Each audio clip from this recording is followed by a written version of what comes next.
Brian Dower shared this with me earlier, and I said to myself, all right, cool, let's share this, because we're always talking about, flipping a switch. What is this all about, flipping a switch? Well, these guys came together, right? And they talked about specifically just that. This is 3 minutes and 20 seconds. Listen to some of the key things being mentioned here. This switch is going to be turned on here soon, literally within less than a couple weeks, if I'm not mistaken, right? Week and a half, something like that. Thanks for joining us here tonight. Smash that like if you haven't done so already. Let's go ahead and play it. Here we go. I'm 54 years old, live in Los Angeles, California. I've been a tech executive for 30 years. I started with IBM, and I've worked for Accenture for quite some time. At the time that I was heavily investing in XRP, actually, and I've also worked for FIS. Some of you know, one of the largest payments provider. I no longer work at FIS. I'm building a tech startup right now, which I'll remain nameless at this point. So a lot of background in payments, but one of the things that Bob and I talked about some time ago when I was at Accenture, one of the things, I'm no longer on NDAs, but the one thing that I was able to do is Accenture, just like everyone else, has a Salesforce.com, which is a CRM, customer relationship management software. And I was, as an investor, was able to go into and look at, and this is a time where everybody was doubting, Ripple's not working with that many banks. And that's the time Brad Garlinghouse was saying, we're bringing on 2 new banks a week. And I could look in Salesforce.com because you wonder, how does a small startup like Ripple, who only has, at the time, 50 to 100 employees, how are they integrating these banks? Because that's a big project. 3 months, 6 months, a year. And the reason why they were getting them on so quickly is Accenture and IBM are the 2 largest tech integrators in the world. The Global 2000 use them for implementing any of the latest, greatest softwares. And so Accenture was a partner of Ripple. And I looked in our Salesforce.com and I could see all 300 banks that Accenture had integrated for Ripple.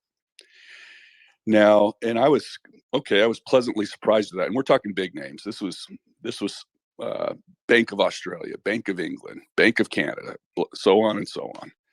And so they're all primed, and they've been primed and ready to go since this was 2000, Bob, that was about 2016 I shared with you. Yeah, I think it was 2017, 2018. Yeah, somewhere in there. Minimum.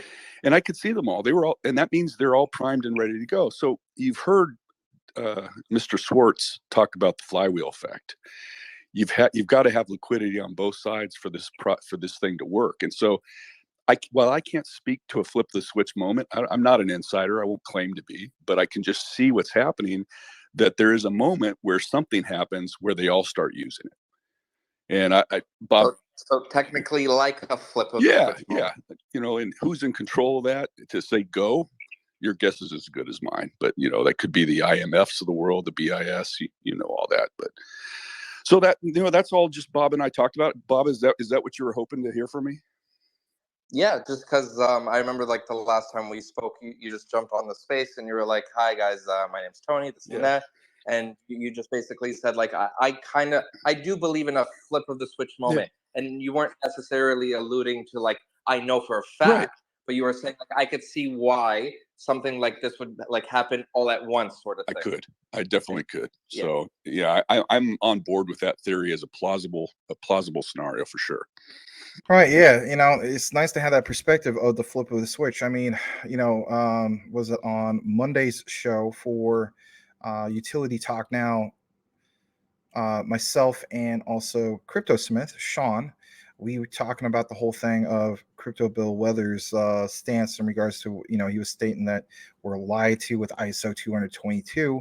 And, you see a lot of the things coming out, right? Whether it's, some of the positions that Crypto Lulu mentioned and so on, or Verson Larja, or how about this, recently with Crypto Hulk, some of those guys, and so on. So I don't really think that we were lied to. I mean, I understand it's all about interpretation.